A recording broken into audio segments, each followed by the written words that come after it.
I'm Kerry Chappell, and I've come up from the Graduate School of Education in the University of Exeter, where I co-lead the Centre for Creativity, Sustainability and Educational Futures. Now, Pam and Teresa have asked me to come and speak today for 12 minutes, the eponymous 12 minutes, on everything that's happening in the secondary sector in terms of creativity. So I just want to say this is not an exhaustive look at everything that's happening. It's more kind of putting spotlights on things that might be of interest to you. Just to be clear, one of the places that a lot of this work is coming from, I'm currently doing for my SINS with Teresa Kremen, a systematic literature review of creative pedagogies. So we have a big set of data there, and I have trawled down into the secondary element of that for this presentation today with a few added extras. So that's the main focus. So I'd also like to thank Teresa and also my colleague at Exeter, Richard Crossman, who's been helping me with some of the themes for the presentation today.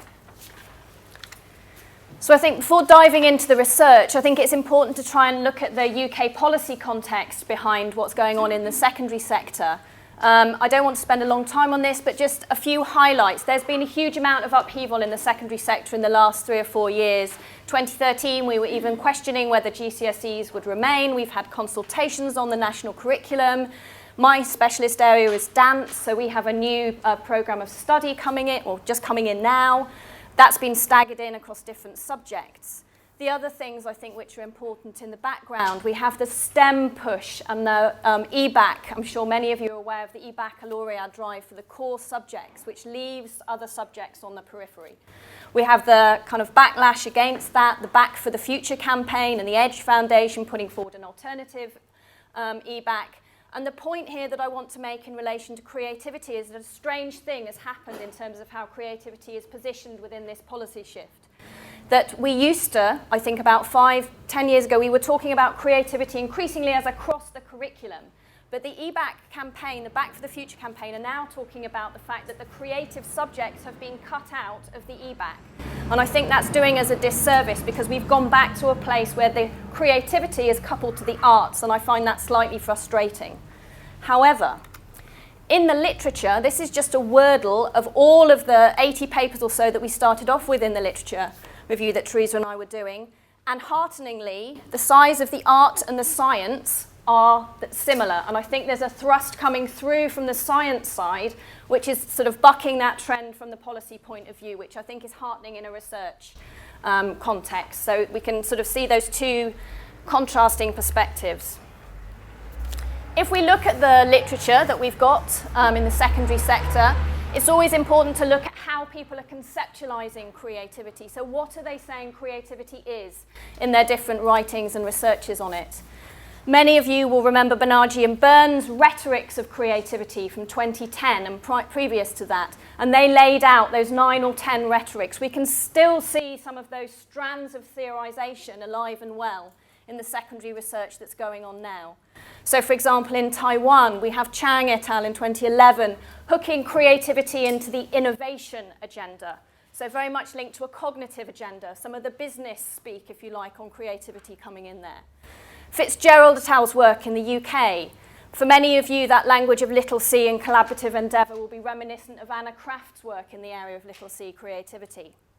There's some really fascinating work that's been going on in Denmark under the aegises of Hammerjoss in 2014. They talk about the cultivation of sensuous forces, and fascinatingly, they describe creativity at the secondary level as humour. They put forward the provocation, what if we thought about creativity in a secondary context as allowing young people to have a laugh? How would that help? I mean, fascinating ideas coming through. We have creativity defined as making in the USA, that's in an engineering context. My own work in dance discusses creativity as humanizing, embodied and dialogic. So if you think about Bernardi and Byrne's rhetorics, there are many of those strands, sorry, you can't see the bottom. Many of those strands coming through still, but sort of new ideas coming through in terms of the embodiment, the sensuousness, I think is a strong, new emergent idea there. If we look to some of the themes that what kind of themes are people writing about in the secondary research literature, they're very familiar, I think. So people are still looking at teachers' views on creativity, etc. I won't read them all out. Tangard in Denmark, again, is making that point about external pressures threatening creativity. That's still alive, very much an alive trend. Chang et al., their work in Taiwan, again, is very interesting. They've been looking at organizational climate in relation to creativity and talking about the fact that in Taiwan, in small schools, people struggle to be creative more than they do in a middle-scale or large-scale organizational climate, which is an interesting thing to think about. But again, here we've got creativity from an affective point of view. And interestingly, that's the particular study I'm thinking of. There is a maths study, so people thinking about secondary maths and raising questions about what the affective issues are in secondary maths. So I think there is a theme coming through there on that front. Stepping back a little from the detail of the studies, some sort of general thematic comments to make. There's definitely a push still for this notion of technically what we might call a confluence approach to creativity, so the interaction of different elements, teachers, learners, environment, discipline, knowledge, skills, all being acknowledged as part of the mix of creativity. The co of creativity is very strong in a lot of the work still. Where a discipline focus is specified, as I said, I think it's more on the STEM side, the science side. I know creative writing is in there, but the rest of the subjects, it's more that kind of STEM side that studies are coming through on now, which from my point of view in the arts, I find slightly concerning, although it's great that the STEM side of things is kind of bringing up their game as well. And again, an ongoing question which we will all recognise from the past sort of 10, 15 years or so, what is the relationship between teaching creatively and teaching for creativity? How do those two things interact? It's worth making a few methodological comments about what's going on in the secondary research. Sometimes there's a bit of slippage. Teresa and I have talked about this and found that people don't always actually say what they think creativity is before they start. There's an assumption that we all just get it, so let's now just research it. But actually, we need to define what it is in each of our work to understand all of these different creativities, as Pam refers to it. Often the studies that we're looking at in the secondary literature are small. That's not a criticism, it's a comment to say that they are often small, qualitative case study type studies, although there's some surveys coming through. The Taiwanese study was in that sort of more quantitative end of things. This is a really important point here, this notion of grey literature. When we're doing a systematic literature review, we can only count a certain kind of literature because it is a peer-reviewed literature that we're looking at. But I think it's really important to pay attention to the grey. And it really relates back to the poem we had at the beginning, the kind of academic jargon. How are artists representing their work? Are they writing it up in peer-reviewed journals, or is it there in their art? How are we talking about, how are we representing creativity in all its different formats? How can we honour the different representational components that make up how different people put forward their work equally, and not just, I think we're struggling a little with this notion that we've got the peer-reviewed literature, but what else is going on that we need to be paying attention to, and how do we credit that? So wrapping up very quickly. This is a little bit of some of the grey area, although it's acknowledging the arts themselves out there as part of that as well. So these are sort of the non-peer-reviewed. But I think it's worth, certainly I've been looking across the last 5 years and trying to do this trawl for everybody here today. There are still, in the last 5 years, we've had publications coming through from the Creative Partnerships worth, both capital C&P and little c&P. My own work on partnership pedagogy, Spencer, Lucas and Claxton, a great piece of work on how we assess and look at progression in creativity. There's the OECD report, which has a chapter on creativity in the arts. Increasingly, we've got a big tranche of EU projects, which many of you in the room may be involved in.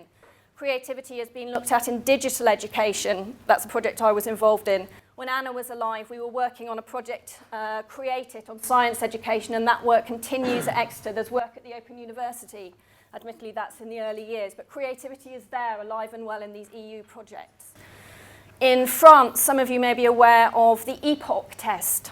It's the evaluation of potential creativity, and that's Todd Lubart and his team at the university in France.